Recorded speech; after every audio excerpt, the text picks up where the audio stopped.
pois moi atentos porque que nos din as cifras sobre esta onda epidémica, Héctor? En que punto estamos? Pois estamos nun punto preocupante, pero que aínda ten retorno, e por eso activouse este plan especial, porque estamos vendo que os contaxios están empezando a subir dun xeito preocupante porque é moi cedo todavía, ou seja, realmente para os datos que temos e a data que temos no calendario, pois aínda é cedo este aumento que temos os contaxios, a curva de contaxios, a famosa curva da que se falaba no COVID, bueno, pois a curva de contaxios de gripe está empezando a subir moi rápido, pero estamos a tempo todavía de aplanar un pouquiño esa curva con certas medidas e por eso activouse este plan especial de inverno para tratar de frear estes contaxios. Vale, que consellos podemos dar a xente que non quera pillar a gripe, non? Que están dentro deste plan. O primeiro de todos, a vacinación da gripe é fundamental, ou seja, todos sabemos que podemos ir vacunarnos ao centro de saúde, pedimos cita, e ademais, a maiores de 70 xa lle están poñendo a vacina especial, digamos, cunha forza especial, para que protexe máis que a outra, e ademais incluso para os nenos, para casi calqueira grupo de poboación pode ir ao centro de saúde a vacinarse, porque é o mellor que podemos facer para protexernos fronte a gripe. Que pasa? Que tarda máis ou menos uns 15 días en facer efecto esa vacina da gripe. Se a poñemos hoxe, ata dentro de 15 días non estaríamos perfectamente protegidos. Así que, mentras tanto, temos por aquí unha serie de medidas para evitar eses contaxios. Estou vendo, volven as máscaras, Héctor? Volven as máscaras. É certo que non son obrigatorias, pero sí moi recomendables. É dicir, sobre todo cando imos ao centro de saúde. Xa sexa porque somos noso paciente ou imos acompañando a alguén. Se imos ao centro de saúde, poñemos a máscara, se imos ao PAC, a urxencias ou calqueira tipo de consulta, levamos esa máscara.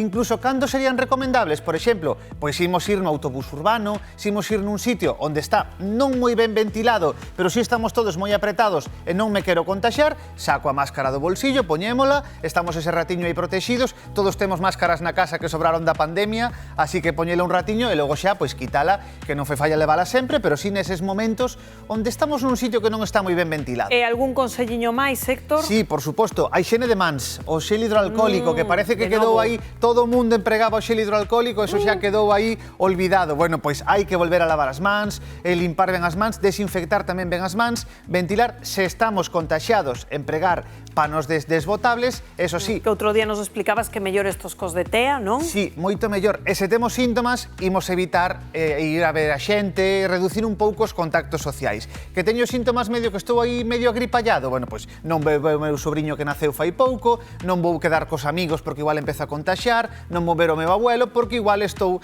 contaxiando e espallando virus. Así que medio vamos a confinarnos se estamos con eses síntomas. E que síntomas deben alertarnos, Héctor, de que estamos ante unha destas situacións de que mellor reducimos os contactos sociais? Pois mira, temos aquí este cadro para distinguir un pouco entre gripe, COVID e o típico resfriado. Moita letra vexo aí, Héctor. Moita, pero bueno, que pasa coa gripe? Pois mira, que o inicio sempre vai a ser abrupto, é dicir, nos de repente, hoxe estou ben, eu estaba tan tranquilo, estaba ben, e de repente empezo con eses síntomas pois de febre alta, de tos, de dor de cabeza. Se o inicio é así tan rápido, ollo, porque pode ser moi probablemente esa gripe. Que vou notar? Pois dificultade para respirar e dor de goxa vai a ser leve, pero si vou ter moita dor de cabeza, cansanzo, febre alta, tos, eso todo vai nos indicar que moi probablemente temos unha gripe e se queremos poñerlle nome e realmente saber se é unha gripe, se é COVID ou incluso que tipo de gripe é, porque tamén é importante distinguir entre a gripe A e a gripe B. Que facemos? Pois imos á farmacia.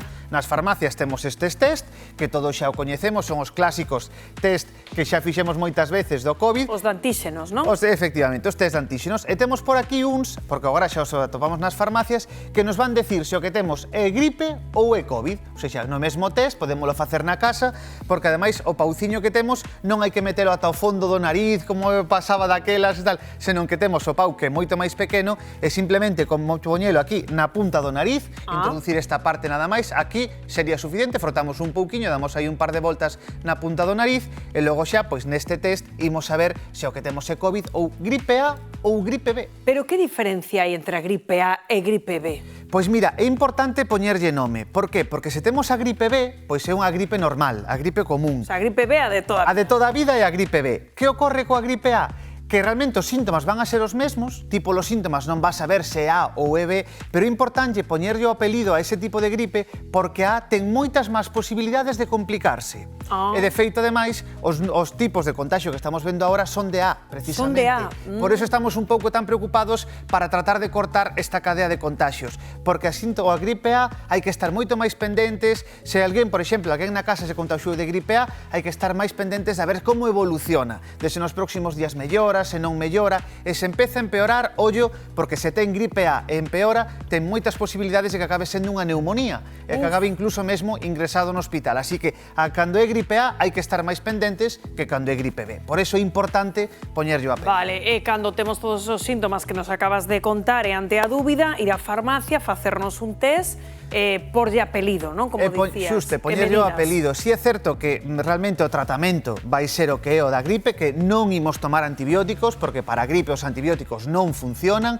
os antibióticos son para as bacterias, isto é un virus, entón que imos facer? Pois tomar algo de paracetamol, podemos tomar ibuprofeno para tomarnos un poquinho mellor, si que podemos, tamén temos antigripais que podemos recurrir a eles, sempre podemos preparar unha consulta telefónica co centro de saúde, falar co médico por teléfono, mira, fixen un test na farmacia, teño esta gripe, que fago, e vainos facer un pouco ese seguimento. E ante a gripe, non, Héctor, tamén eso que estamos vendo en pantalla, non? Que o final é o de estar un poquinho tirados na casa con paciencia de toda a vida, ventilación, non? Ventilar é moi importante porque cando ventilamos o que facemos é renovar todo o aire da casa e todos eses virus que estivemos nos alitus, veña tuse, estamos deixando os virus polo aire, pois ventilamos e botamos fora todos eses virus. E sobre todo que decimos uso da máscara, lavado de mans, que parece que quedou aí un pouco olvidado, e nós cando tusimos, poñemos a man, manchamos a man toda chea de virus, imos tocando un bolígrafo, unha porta, un non sei que. Hai que tusir no cóbado, como non nos ensinastes na pandemia, sí, non? pero eso xa se esqueceu tamén. Eso xa foi se esquecendo. E a xente pon a man, logo con esa man toco aquí, toco alá, e vou deixando rastros de virus, que logo vas ti detrás, tocas aí onde toquei eu, frotas o nariz porque che pica algo e xa estás contaxiada. Nada. A tusir no cóbado, que ademais queda tan máis fino todo, non? Toser pois aquí, xa está. no cóbado, e lavar as mans, ventilar e uso de máscara se temos síntomas ou queremos protexer. Pois tomamos en serio todos estos consellos, porque xa escoitaron a Héctor que hai moito virus polo aire e non queremos collelo. Hai preguntas de WhatsApp, como sempre para ti, a ver que nos din. A semana pasada estiven cunha persoa que agora ten gripe. É posible que me contaxiara? Xa lle quere botar a culpa a esa persoa. A ver, se foi a semana pasada, claro, pasarían... canto tempo incuba? Pois mira, o tempo de incubación de gripe vai variar entre 1 e 4 días. É dicir, nós agora estamos xuntos. Sí. Se un dos dous ten gripe, entre 1 e 4 días tardaría o outro empezar con síntomas se contaxou. Se pasaron xa 7 e non ten síntomas, pois non, esa persoa non lle vai contaxiar porque xa pasaron varios días e non colleu a gripe. Así que entre 1 e 4 días, así que se collemos gripe, vamos pensar 4 días para atrás con quen estive, a ver quen me puido contaxiar. Para cabos, non? Vale, máis consultas para Héctor. A ver, teño que avisar no centro de saúde se dou positivo na test da gripe, por exemplo, da gripe A que nos contabas? Claro, a gripe si é certo que é unha enfermidade de declaración obligatoria. Que quere decir eso? Que nós, se o centro de saúde nos chega un caso de gripe, hai que notificalo. Non co nome, pero si decir, chegaron 5 casos de gripe. Grazas a eso, sabemos que está aumentando o pico de gripe e esa incidencia de gripe. Claro, non é xustamente necesario ter que chamar para consultalo, pero si é certo que é recomendable chamar, notificalo, para que todos saibamos como vai a evolución desa gripe, sobre todo no caso de que sexa gripe A, para facerlle un seguimento estreito. Por certo, canto adoita durar unha convalecencia de gripe? Pois normalmente unha semana, máis ou menos. Si, de feito dice con tratamento 7 días, en tratamento unha semana, porque ao final vai ser máis ou menos o mismo, a semana non cha quita ninguén. Si é certo que todos os tratamentos que se van dar van encamiñados a paliar os síntomas, a que ti te atopes un pouquiño mellor, pero non para curar, porque vas tardar unha semana máis ou menos. Pois xa sabe, unha semaniña non hai máis, se temos a mala sorte de collela. Que tipo de máscara debo levar ao centro de saúde? Pois interesante porque teníamos da pandemia, todos recordamos as dous tipos de máscaras que temos por aquí. Esta que sería a clásica cirúrxica e logo esta outra que cerra un pouquiño máis e que é a FFP2. Bueno, Pois, cal vamos levar? Realmente, coa cirúrxica sería suficiente, ou seja, realmente con levar a cirúrxica pois nos chegaría porque sería suficiente para protexernos. Que nós, por exemplo, estamos inmunodeprimidos ou queremos que levar unha protección maior, pois podemos levar sen problema a FFP2, sobre todo en persoas de risco, pero en principio coa cirúrxica sería suficiente. Tan importante como o tipo de máscara é o axuste, que parece que xa nos olvidamos deso tamén. Que quede ben axustada, ben cerrada, porque de pouco nos vale levar a FFP2 que filtra un montón. Aquí como a levado Claro, moita xente, se a poñemos por aquí abaixo, ou como algunha xente que solo tapaba a boca, ou ou poñémolas mal, hai que cerrala ben, e sobre todo que cerre ben, que pegue ben. O ferriño este que temos, axustámoslo ben, axustamos ben este ferriño, e logo pois que non queden, porque se a poñemos, pero logo que nos quedan buratos por arriba, por abaixo, pois ao final non serve. Así que aí enrugado. Xusto, ben axustadiña, ben cerradiña e a que prefiramos. A calquera das dúas, pero unha polo menos. A ver, último WhatsApp para ti, Héctor. Téñolle moito medo a gripe A. Coa vacina da gripe xa me protexo dela?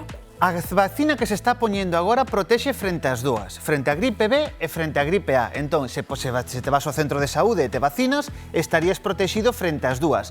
Claro, a eficacia da vacina, como decimos sempre, non é do 100%. Aínda que nos vacinemos, temos que ter precaucións e temos que protexernos. Eso sí, se estamos vacinados, temos moitas menos probabilidades de coller a gripe A. Bueno, pois aclaradísimo todo. Moitas grazas, Héctor. Andaremos con precaución.